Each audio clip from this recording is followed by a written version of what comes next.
Nós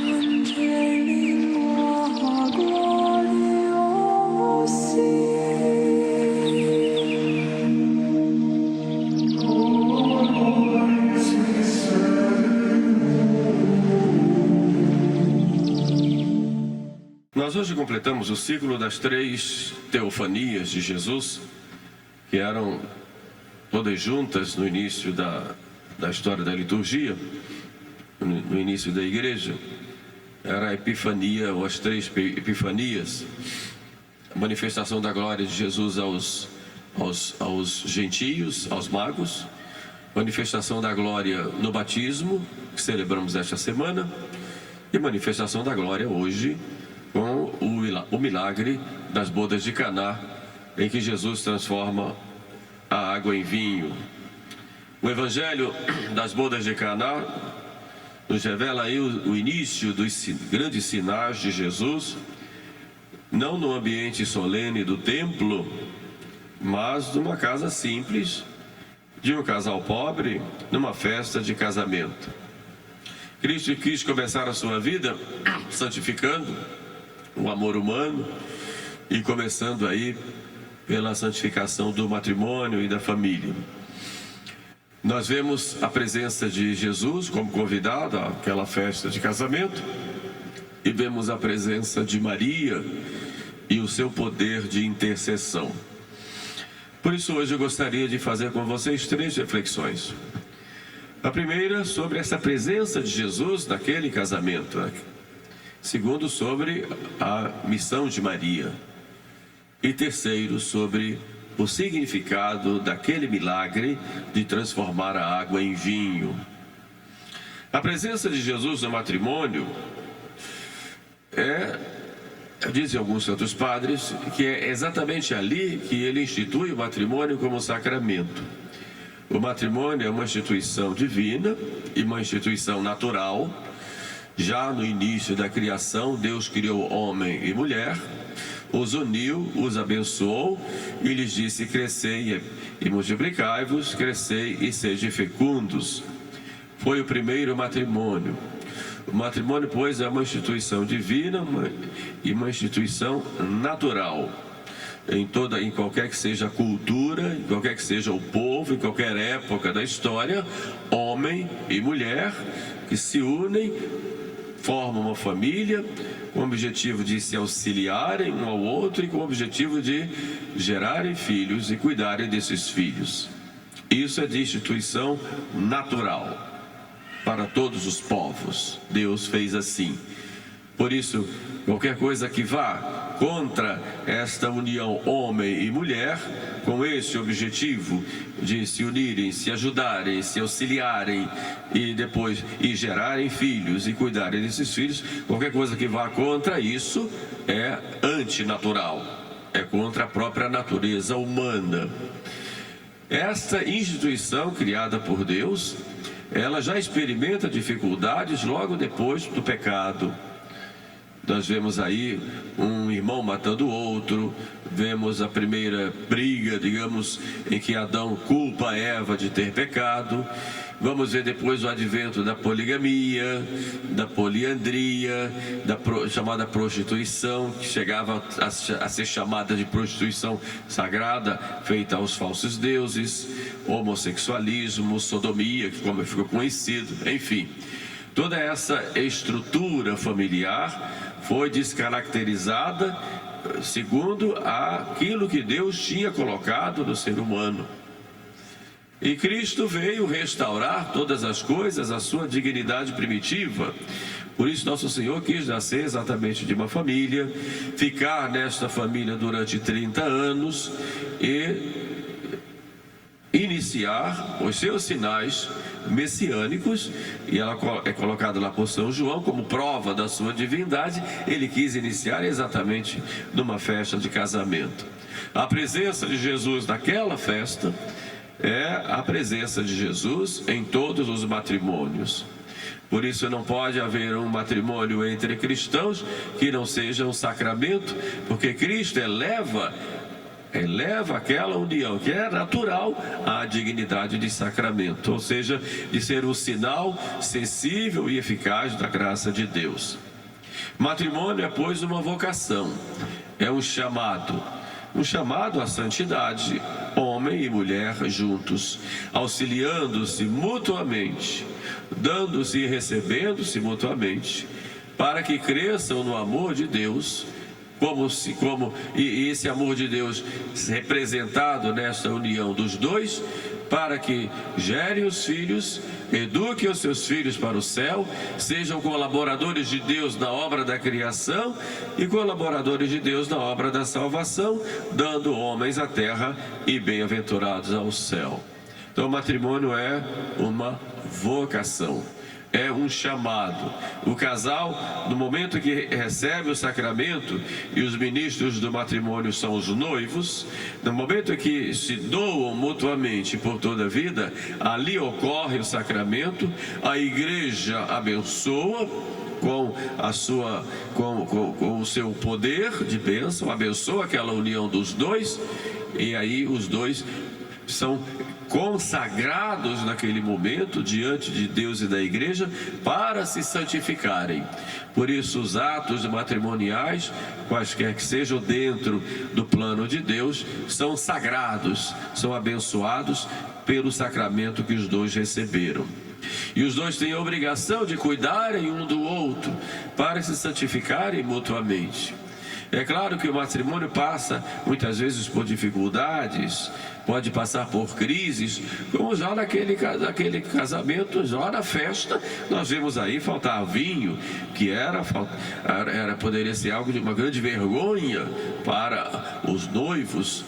Mas assim também no matrimônio passa por dificuldades, pode passar por crises, problemas na educação dos filhos, problemas no relacionamento, pela falta de diálogo, pelo egoísmo, pela falta de maturidade do casal, pelo querer ter as coisas só para si, sem pensar no outro. Enfim, matrimônio pode enfrentar dificuldades, mas o casal que se casou, que recebeu o sacramento, tem os meios necessários para se santificarem.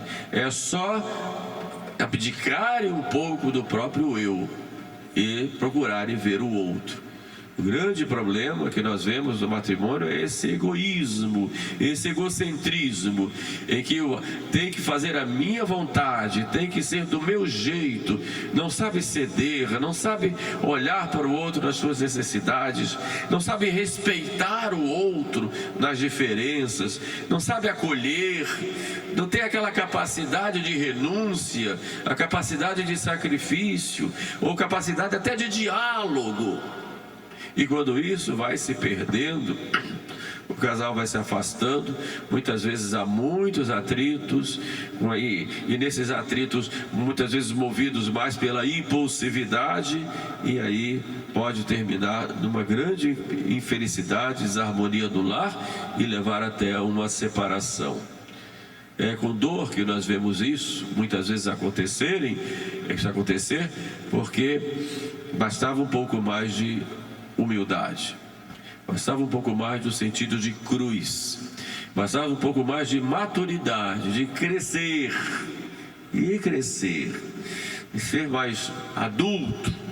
Infelizmente, nós vemos que o grande número de pessoas imaturas que contraem matrimônio é algo assim que salta aos olhos. Não, aqui eu não falo maturidade com relação à idade, porque a educação de hoje é uma educação que leva à imaturidade, e que os filhos têm tudo nas mãos, que são muito super protegidos, são muito adulados, fazem sempre as suas vontades, os pais nunca sabem dizer não aos filhos, os pais querem montar uma fantasia na vida dos filhos que é totalmente fora da realidade do dia a dia. Os filhos não têm capacidade de dar, só querem receber, fazerem suas vontades. Isso, no processo educacional, os pais vão deixando os filhos serem escravos de si mesmos, e os pais vão se tornando escravos dos seus filhos. E depois os filhos crescem, vão ter suas famílias e vão querer que a outra pessoa seja escrava das suas vontades. Então isso leva muitas vezes o casal a ter grandes problemas. É preciso aprender a dizer não aos filhos. Gaste tempo com eles, mas também nem tudo que eles querem podem dar. Nem todas as suas vontades. Às vezes o pai diz uma coisa, a mãe diz outra, e tira a autoridade um do outro. Às vezes a mãe chama a atenção de uma coisa, o filho vai lá para a avó e a avó acolhe, não faça isso com meu netinho. E vai só tirando a autoridade daqueles que têm. E a criança vai crescendo como o rei da casa, o Deus diante do qual todos se prostram. E se não se prostrar, ele faz pirraça, faz vergonha, e todo mundo fica sem jeito, e para não ficar envergonhado diante dos outros, terminam fazendo as suas vontades. E é esse tipo de educação que se dá, e isso vai refletir na vida matrimonial. E depois, então, fica difícil um relacionamento em que a pessoa não tem capacidade de dar. Intelectualmente sim, mas na prática, porque eu estou falando aqui de maturidade intelectual, que eu posso ser um doutor em teologia matrimonial e ser imaturo para viver em matrimônio. A questão aí não é intelectual, é um juízo prático do dia a dia, aquela capacidade de acolher, aquela capacidade de se doar, aquela capacidade de se silenciar muitas vezes, ou de oferecer sacrifícios, capacidade de diálogo, capacidade de ouvir, de esperar, de discernir, de suportar quando dá aquele nervosismo e vontade logo de falar, de brigar, de xingar, de reclamar. Quer dizer, precisa ter esse cuidado. E isso é uma prática que só se aprende em casa. Curso de noivo nenhum ensina o casal a se casar. Isso é ilusão. O curso de um dia, ou de 2 meses, 3 meses, isso pode dar dicas, orientações, acertar aquilo que já existe, preencher lacunas. Mas a preparação para o matrimônio começa numa família regrada, em que homem é homem, mulher é mulher, em que filho é filho, em que há respeito, em que há diálogo, em que há Deus, em que há amor, em que há vida comunitária de colaboração mútua, em que cada um exerce a sua função. Aí sim, desde criança. Aí vai educando, vai crescendo, vai vendo a mãe como age, vendo o pai como age, vai sendo corrigido, podado, explicado. Aí sim, vai ser uma pessoa madura para se casar. Infelizmente, os problemas são tão grandes nesse sentido que nós temos hoje poucas famílias que educam seus filhos nesse caminho. É preciso, para restaurarmos a sociedade, tem que ser com a família. E por aí, pela educação dos filhos. A família tem que ter 4 coisas: Deus, respeito, amor, perdão, paciência, junto com amor, diálogo. Senão, não vai. Então, a presença de Cristo no lar e de Nossa Senhora é para fomentar isso, porque a graça vai com o sacramento, mas a graça, ela não força, ela supõe a colaboração humana. Então, esse primeiro ponto é importante para que cada um possa rever um pouco o seu matrimônio, os jovens aqui se prepararem bem, olharem para a pessoa com quem você quer ficar toda a sua vida, nos próximos pelo menos 50 anos. Então, vamos acertar os ponteiros agora, porque depois vão outras coisas que vão serem tratadas. Um segundo ponto é a presença de Maria lá naquela festa de casamento. Presença de Nossa Senhora. Nossa Senhora aí desempenha a sua missão. Ela é mãe de Deus, instrumento de Deus para que a humanidade, para que Deus viesse salvar a humanidade. Então Maria, ela exerce esse papel de mediação, traz Deus aos homens, É exatamente em seu ventre que ocorre o grande mistério da união da natureza divina com a natureza humana. Então é grande a dignidade de Maria. E Maria, ela, em Nossa Senhora, nós vemos aí o começo de uma nova maternidade, que não é a maternidade física, mas a maternidade espiritual. E Maria, se tornando mãe de Jesus, o Filho de Deus feito homem, se torna mãe de todos os homens. E ela fica no meio. Ela exerce essa função de ficar entre Deus e nós, ou entre Jesus e nós, como ali estava entre Jesus e os noivos. E ela dizer, eles não têm mais vinho, ela exercia aquele seu poder mediador, as dificuldades e sofrimentos daquele casal e daquela família, e Jesus com todo o seu poder. Então Maria exerce essa função de mediação. Ela está ali no meio para apresentar a Jesus aquelas pendências, aquelas dificuldades. Assim Maria exerce essa função com relação a nós. É uma coisa que fica clara nesse evangelho. Maria chega para Jesus e oferece nossas dificuldades, nossos sofrimentos, nossas angústias. Então, quando vamos a Maria e Nossa Senhora apresenta isso a Jesus e a sua mãe apresentando ao seu filho, para que se aplique em nós aqueles merecimentos da sua paixão e morte na cruz. Maria é medianeira, está no meio para oferecer nossas demandas e sofrimentos a seu filho. Mas também está no meio para nos trazer o seu filho para nós. Porque assim como ela vai a Jesus e diz, eles não têm mais vinho, apresenta lá o sofrimento daquele casal, e Jesus diz a Maria, não chegou ainda a minha hora, dos sinais grandes, mas mesmo assim ele antecipa a sua hora, por causa de sua mãe.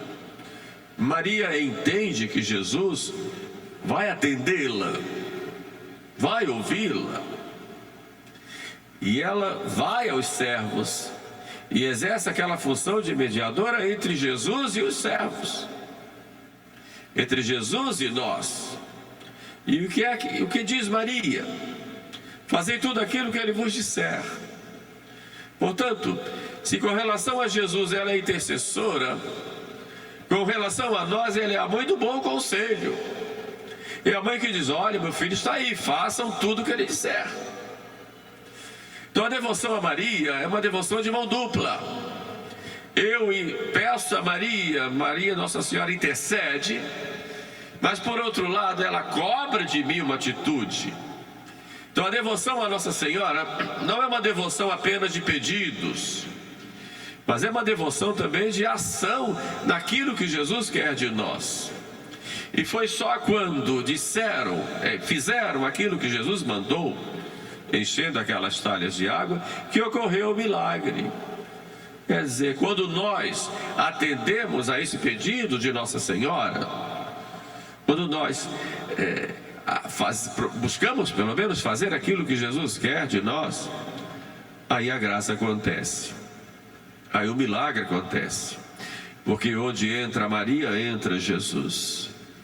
Quando vamos a Nossa Senhora, vamos a Jesus, mas se obedecemos a Nossa Senhora, nós temos a presença de Jesus em nossas vidas. Por isso, como eu disse, a devoção ela tem essa mão dupla. Vou a Nossa Senhora que vai a Jesus, Jesus vem a mim através dela, mas cobra de mim uma atitude. Estou fazendo aquilo que Jesus quer? Estou obedecendo aos seus mandamentos? Aquele que me ama guarda a minha palavra, ele diz. Um terceiro ponto importante é o simbolismo daquele milagre. Jesus transforma a água em vinho. E para transformar a água em vinho, ele pega a água que estava lá para as purificações judaicas. era a água da antiga aliança, e que Jesus agora vai transformar no vinho da nova aliança. Então Jesus vem trazer para nós, vem fazer conosco uma nova aliança. Quer dizer, Deus que fez a aliança do Monte Sinai, Deus e o povo. Mas se nós olhamos Deus e o povo, há uma diferença muito grande. Deus, o Todo-Poderoso, Deus, o Senhor de todas as coisas, no meio dos trovões, no meio dos raios, muitas vezes no meio de grandes castigos, para que o povo temesse: eu sou o Senhor teu Deus. O povo temia, mas era um Deus que mostrava o seu amor, mas mostrava muito o seu poder. Agora Deus quer se aproximar dos homens, para que os homens não sejam apenas criaturas, mas quer fazer dos homens seus filhos, e mais ainda, seus amigos. Então Deus quer estabelecer com cada homem uma relação de amizade. Isso que Jesus vai dizer lá na última ceia: já não vos chamo servos, mas vos chamo amigos. Amigos. Os amigos são iguais, buscam os mesmos pensamentos, buscam objetivos comuns. Mas como Deus vai ser amigo, Deus, para estabelecer essa amizade, ou Ele eleva o homem ou Ele se abaixa. E Ele então faz as duas coisas: Ele se abaixa e se faz homem, e pela graça eleva o homem à vida sobrenatural. Então, com o nosso Senhor, nós conversamos como amigos, buscando essa amizade, essa intimidade, esta comunhão como amigos. E quando nós pecamos, nós rompemos essa amizade. Deus, por isso Deus, ele desce.